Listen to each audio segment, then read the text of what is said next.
Ahoy hoy, my fellow mortals, it's me, this guy, occupying the same space, time, and existence between the seas cooling and the seas warming in the same pitiful decaying body, with another dollop of existence and some great content about nothing, here in my garage. Or whatever. I don't care. Eat a Feastables. Drink some piss to take the taste away. Don't let the impending sense of dread get to you. That's all fake. Everything's wonderful. I love you. I love you. I love you. Tell me that you love me. ...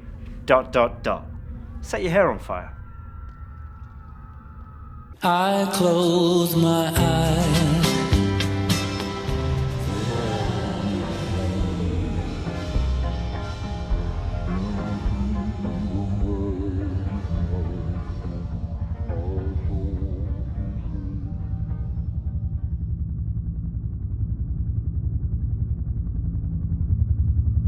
You'll be saddened to hear, and that's not just, a rhetorical thing, you will be fucking saddened to hear, that I recently cracked my pig idiom whilst I got my cankle caught into the winch setup that I've got for my fuel rods as part of a hobby project that I was fanning around with.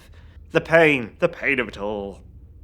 Fortunately, I fell straight onto the gurney that I'd been standing on. Now, don't think I'm an idiot, I put the brakes on, but still, ow. And I ended up having to push myself on the gurney as if I was piloting a gondola with a big Triceratops femur that I've got. And I beat Nick Cage in a auction, in a bar at an auction house. I used to live in Indianapolis. It's a city of about 1 million people. They used to do gondola rides there. And he used to sing as well. Under the bridges of Indianapolis. I pilot the gondola for the tourists who come to Indianapolis, 'cause they know no better. Unfortunately, the operation required general anesthetic, so I woke up in pretty much the same state, but quite a bit thirstier. However, dear reader, you'll be glad to know that I'm absolutely fine.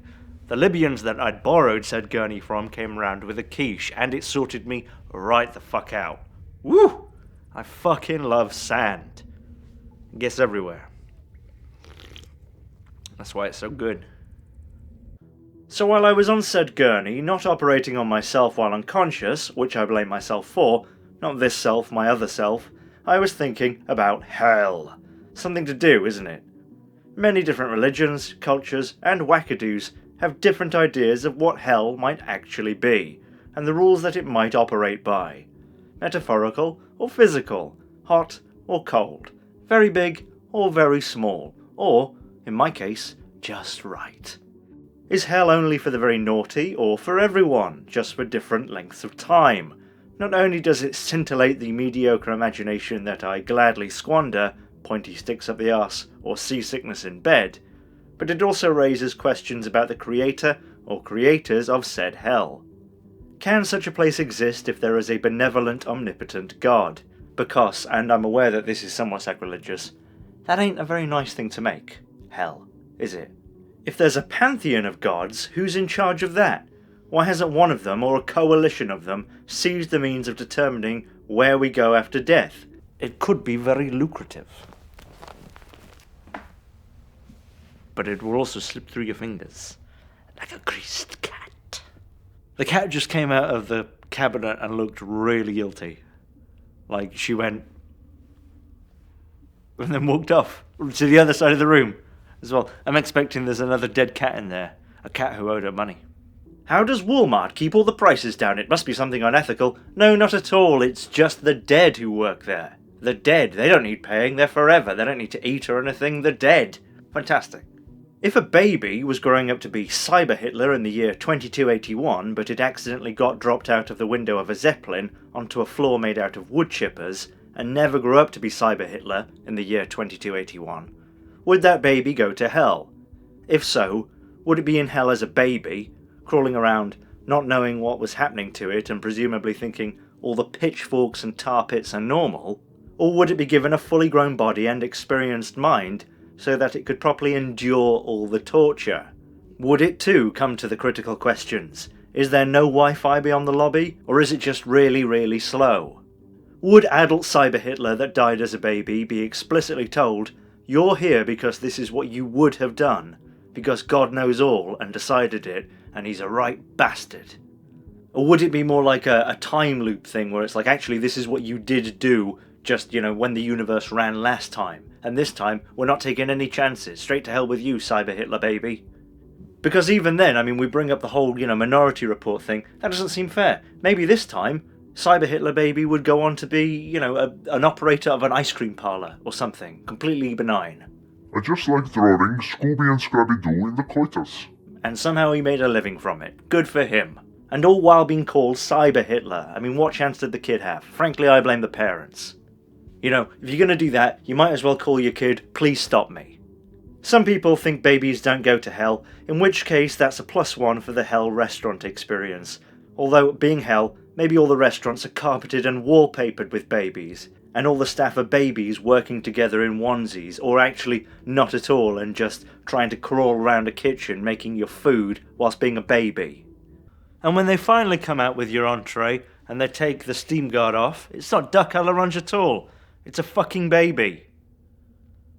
Screaming and kicking, and it's holding your bill. Also made out of babies. And they want a tip and a fucking 25% automatically included gratuity anyway. What the fuck is that for? Fucking pay them properly. Fucking hell. Anyway, after about 10 minutes of this, the ether finally started to take hold. For a while, everything became dark. I floated through nothingness. I couldn't see my own hands. And then suddenly, I was sitting on a corduroy couch in a long room, bordered on one side with only windows. Outside, a thick fog obscured everything except old, cracked paving slabs.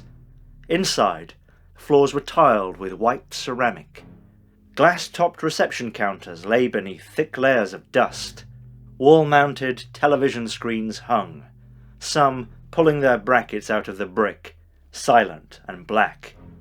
As I looked around, I suddenly realised there was a supernatural entity sat right beside me. Immediately beside me, like its left knee was touching my right knee. So I'm looking around and I realise it has the face of Donald Pleasance, but more specifically, a Donald Pleasance that seems as though he hasn't slept in days, and an expression that looks like he wasn't even halfway to reaching bedtime. "Would you, like a tea or a coffee?" he asks, like Donald Pleasance. I'm not saying that was like Donald. Like Donald Pleasance is how Donald Pleasance asked me Donald Pleasance. And I said, "What sort of coffee is it?"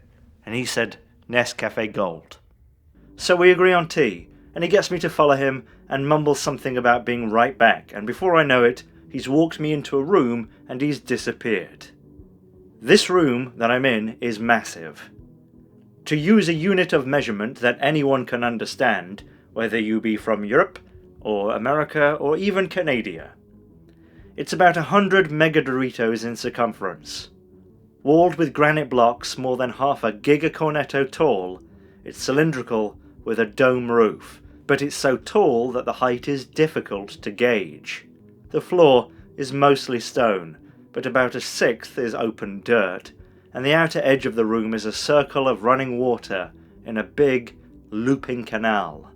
As I realise that I can't find the door that I came through, and that the whole thing is lit from an unseen source, I also realise there are several other people in the room with me. So, we all get chatting, and they've all got different ideas of what's going on. Eventually though, as we start to get hungry, we realise that there's things growing in the dirt. Tomatoes, the superior version, cabbage, coffee, rice, all sorts of things. Donald Pleasance doesn't return, so we all go to sleep.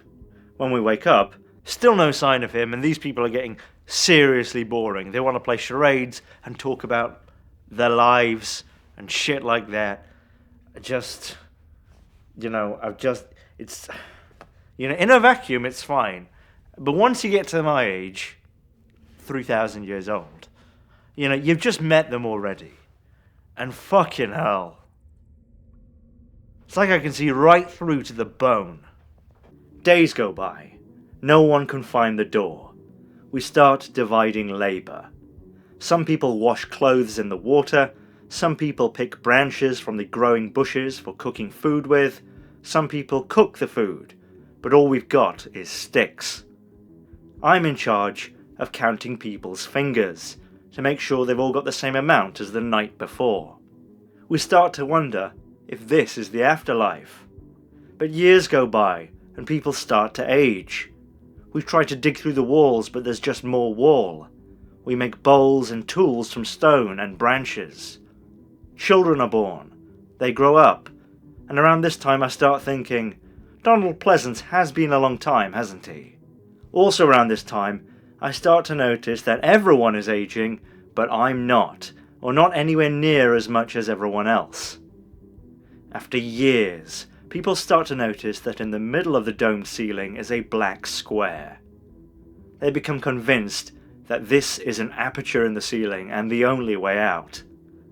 They start stacking rocks that they've taken from the walls, but the ceiling is way too high for it to make any difference. They start smashing rocks and smelting metal. It's hard going, but eventually we have tin pots and pans. The children need clothes, so we use more soil to grow more cotton. All of the other people from the beginning die, and their children have children. This goes on, and I'm getting really bored now, and I have little in common with the new generation. These people haven't even heard of Faulkner or Skibbity Toilet, and when I tell them about people, cars and houses, they think I'm making it all up. But they keep building a big stone tower in the middle of the room, and they're sure their children's children will be around to get to the top. But then the stone tower falls, and ladies and gentlemen, what a mess. It's not like it is in the movies where people die. I mean, they die, but a lot of them take ages to die. I mean, fucking weeks, right? And it's just moan, moan, moan. But this doesn't deter the survivors, who are now in the dozens, and they get right back to rebuilding. They start working harder and pushing each other to work harder. Not everyone gets food automatically now, but only if they work. They build the second tower so wide that it takes up most of the floor, but when it's so tall that it's visibly teetering, they admit that the ceiling is still at least twice the tower's height. After assigning blame and punishment, they take the tower down and start building again. Eventually, they have a war over whether the tower should have stairs or ladders, and that's when I go and live in one of the mined caves for a couple of lifetimes. And I've got to tell you, cave living is overrated. When I come out, there are hundreds of people, too many for everyone to know each other. You have to use metal to buy food. People are wearing crowns and insane garb. The water is full of rubble and piss, and you need to boil it if you're going to drink it. They're whipping a donkey that's carrying stone, and just as I'm about to say, where'd you get that donkey from? The donkey comes apart, and it's two men. And that's their job, and it's quite a prestigious job, apparently. They're not like, oh yeah, they make us be a donkey. No, they're like, yeah, my dad was the back of the donkey too. This is a proud tradition, and I am happy in my work. Anyway, my shift has just started.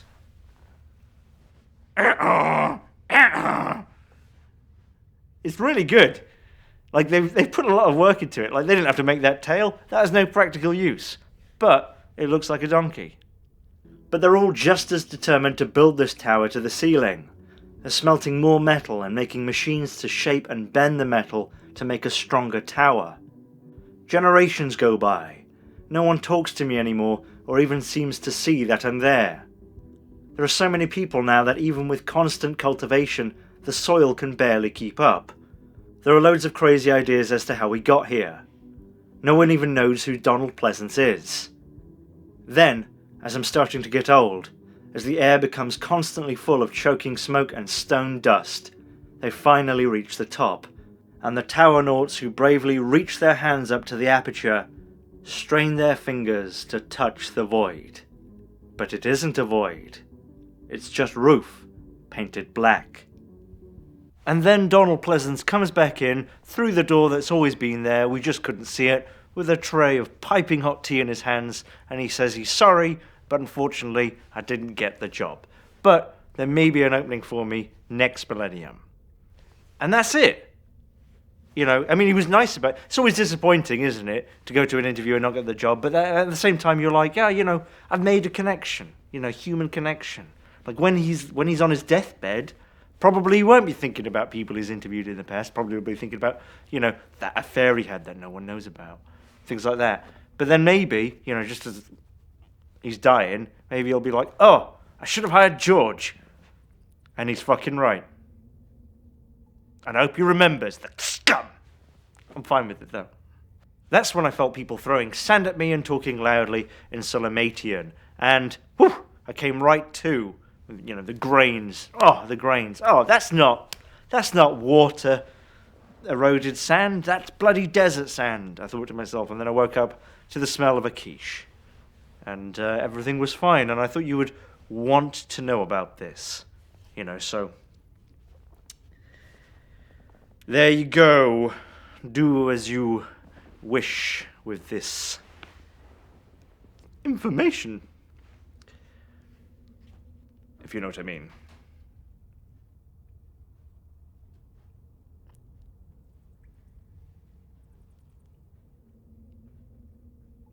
Alright, so the first thing we're going to need is a shitload of styrofoam.